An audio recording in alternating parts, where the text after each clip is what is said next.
So my friend bought a car. And several weeks later, she came to me and said, I've made up my mind. This weekend, I'll tell my dad that I bought a Toyota.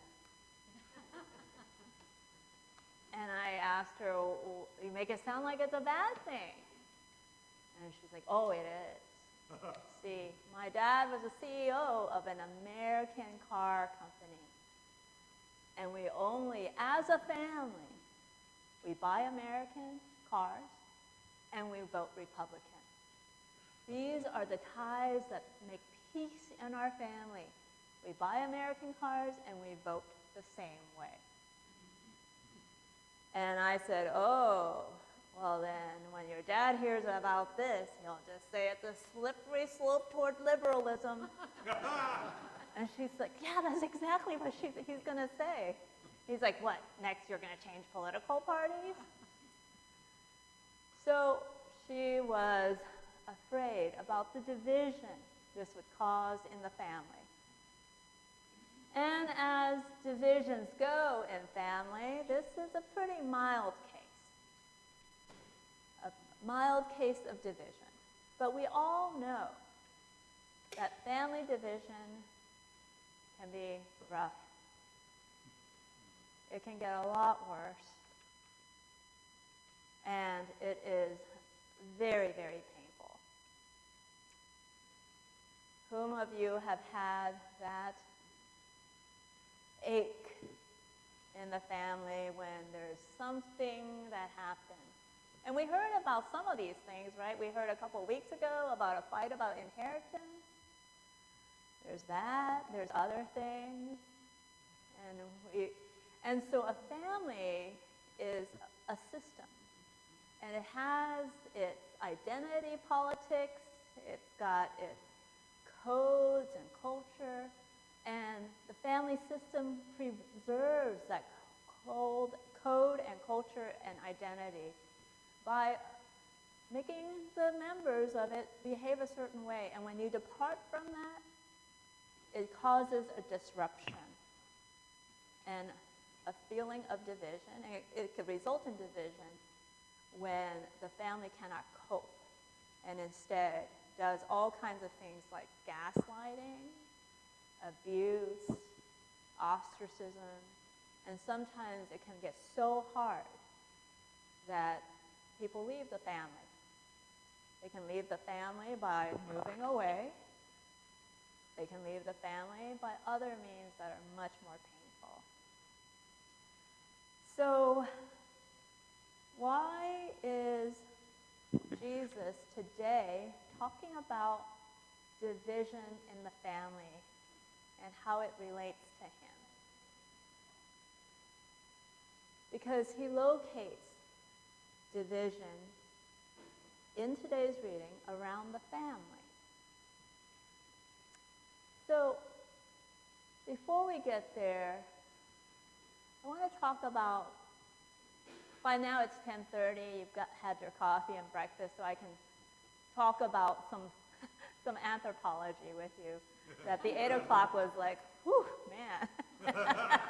It's a little early for anthropology. So, there's this man named René Girard, and he was very puzzled as to where does human violence come from. Have you asked yourself that? Like, you watch us, watch what happens in the world, and you're like, where does it come from? Our violence, human violence. Like, you see animals kill things, but it's a little different, right? Or a lot different, that violence, than the way we wreak violence in this world. And René Girard wanted to know, where does it come from? And the church historically has had some guesses, like Augustine of Hippo has really given us our main idea, which is somehow about original sin, some about how it's transferred from Adam to the rest of us. But I don't really find that makes a lot of sense. But I find René Girard's work intriguing and interesting, and I continually try it on whenever I get a little puzzled about human violence. So his idea is that we humans are apes, a type of ape. Unlike the chimpanzee, we are, so you've heard the saying, monkey see, monkey do, right? So humans are monkey see, monkey do more, monkey do better, monkey grab whatever the other monkeys have. So he calls this behavior hypermimetic behavior. So monkey see, monkey do, to us, we have that impulse to mimic because we are part of the simian class of creatures. But we are like on cocaine, right? Like we are like super duper hypermimetic. So what does this mean then? Girard's idea is that in primitive cultures, we had to band together as apes, right? As these types of apes, simian creatures, for protection. But because we're hypermimetic, when we're gathered together, as soon as we're gathered together, we want what the other ape has, and then it causes all this buildup of anxiety within the group because we're so hypermimetic.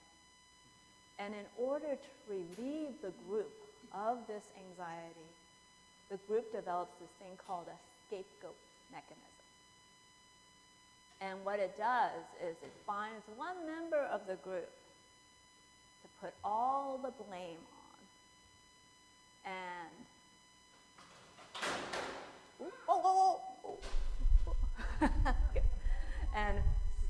and they find the one victim in the group to be the depository of the group's anxiety because of our mimetic rivalry. That's what it's called, mimetic rivalry. And they slaughter that victim. It's called the scapegoat mechanism. And we all know about the word scapegoat from the Old Testament, which was on the Day of Atonement, the sins of the people of Israel. They were placed on the goat, and the goat takes on the sin and sends it away so that the sins of the people are taken away. So we've developed these rituals, both like in primitive society and in temple society, to rid ourselves of this built-up of anxiety. Because it does happen that like once the victim is slaughtered, the whole group is like, things are better for a while. Because we're hypermimetic, we'll continue to be rivalrous, we'll continue to want what the other person has, more of it. And so this constant mechanism has to happen.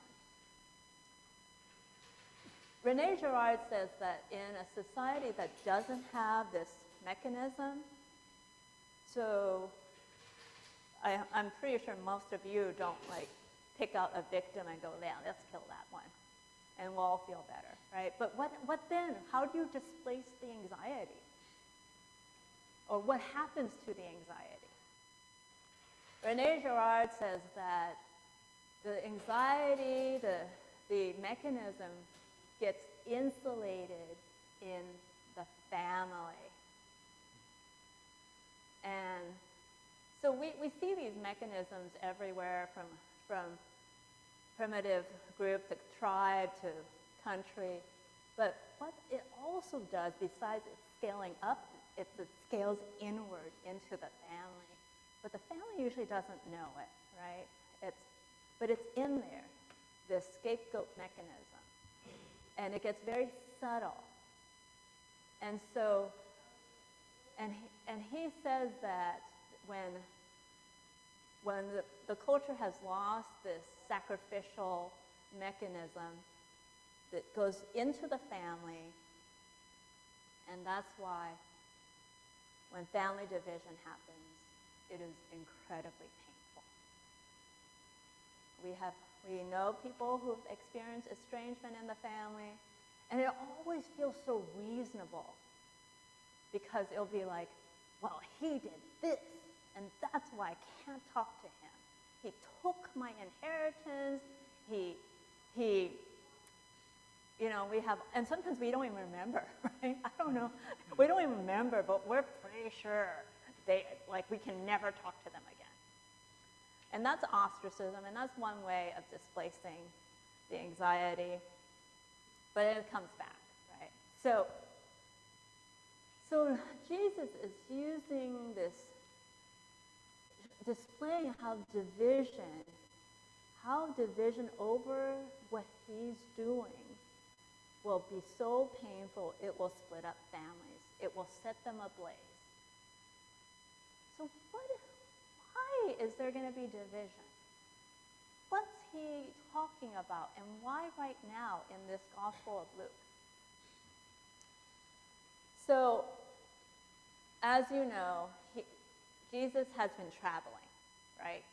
He has been traveling from Galilee, and where is he going? He's going to Jerusalem. He's always going to Jerusalem, okay? Whenever he's traveling, he's not like just going on a day trip somewhere to hike, right? He has a purpose when he leaves Galilee. And along the way, he's done many great things people really approve of. He's healed the sick. He's fed the hungry. He's cast out demons. That goes over very well. And then, he starts teaching, and that goes okay. I can really identify that with, sermons. It was okay. It was a little weird, and people didn't understand, and it was 8 o'clock, and no one had coffee, and I was talking about Gerardian anthropology. So, but that was okay. It wasn't, people could just leave it and go home.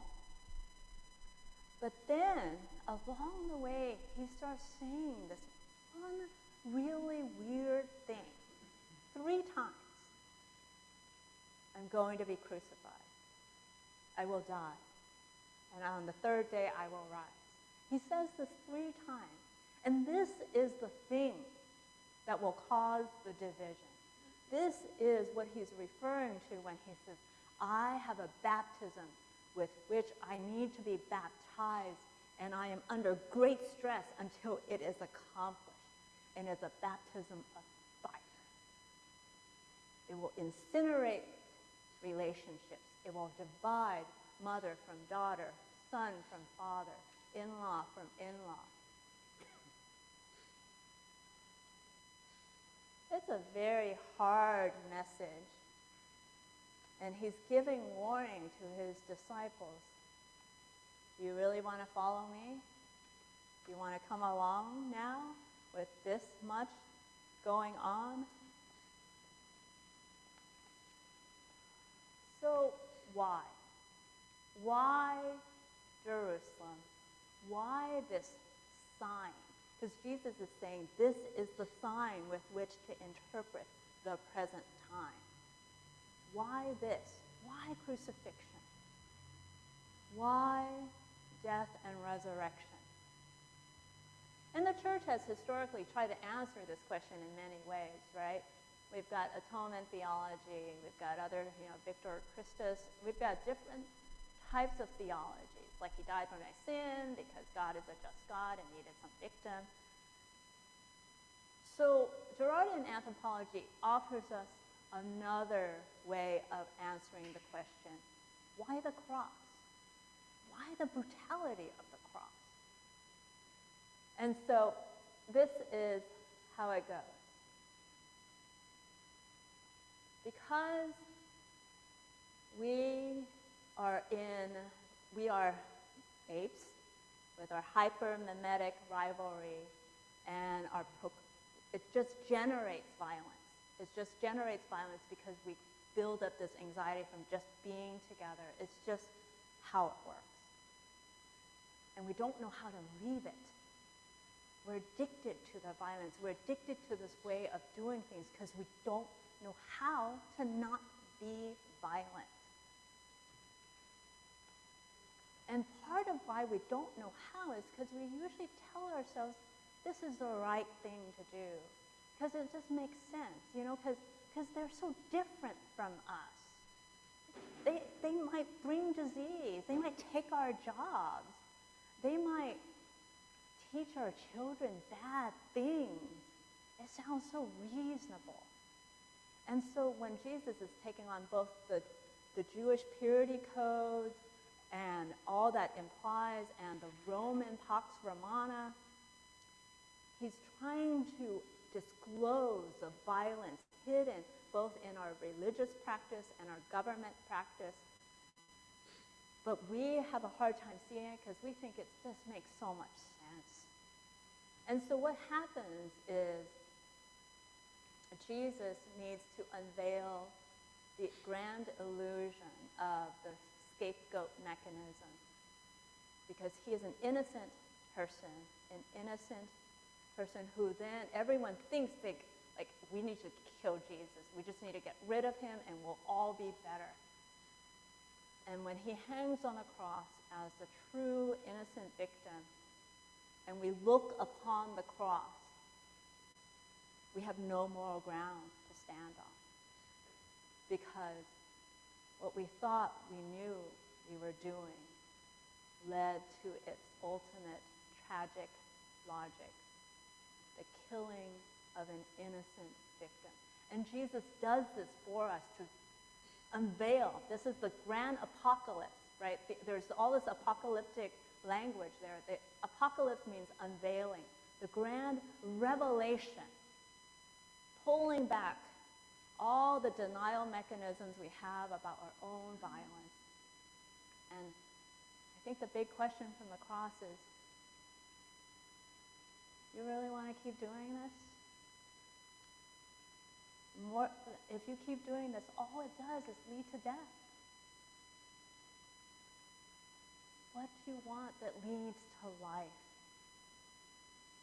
What is the other way? What is another way? And this is part of what his teachings were all about. The other way. The way of nonviolence. And so this is the grand sign he's trying to execute. And if you look upon that and you're just so tired of violence, not only in the world but within yourself, you might be so desperate that you will choose the path of nonviolence even if you're not good at it, and keep trying so that you can pass through to this resurrection life, this new life. It is called the narrow way for a reason. It is not easy. Like what I just said is so much easier to say than it is to live. So I've been taking a lot of Greek classes, like Koine Greek. Right? I'm in my 4th semester. I spent all day yesterday till 8 p.m. trying to memorize my Greek endings. It's hard. And when you got a 52-year-old brain, like, how come it just won't stick? Okay, so that's hard. And I've been studying, getting to know this method of communication called nonviolent communication. It's actually it's a whole school and a discipline, a set of skills that you learn. And it's about how when you get into conflictual situations, how not to escalate with your emotions, but go back to like naming your feelings and your needs. And okay, that sounds great, but you're in the midst of someone else who might be angry. And you're like trying to calm down and they're not calming down and you're like, why aren't you calming down? And so comparing Koine Greek, learning that and learning the skills of nonviolent communication, Koine Greek is so much easier.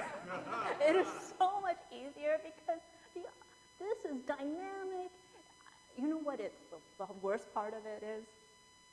I'm so not good at it. I'm so young. Like I feel like a baby. Like just learning how to go, I feel I need your love. Oh, that was so vulnerable and hard. Whereas I'm like, well, the masculine ending of this noun is, you know. And it's hard because I fail, and then I have to gather the courage to try again. And this is why I think Jesus calls his way the narrow way. And this is, I think, what it's like to be born again.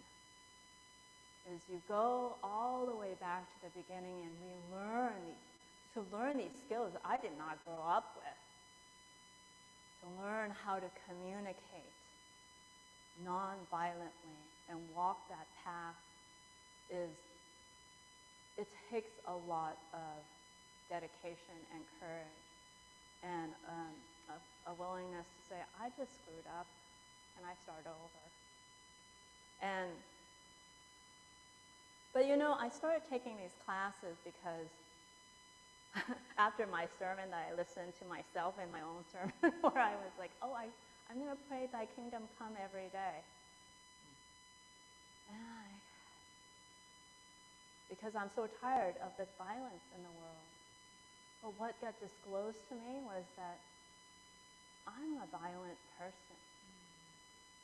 I have violence, I communicate it, and it might be subtle, but it's there.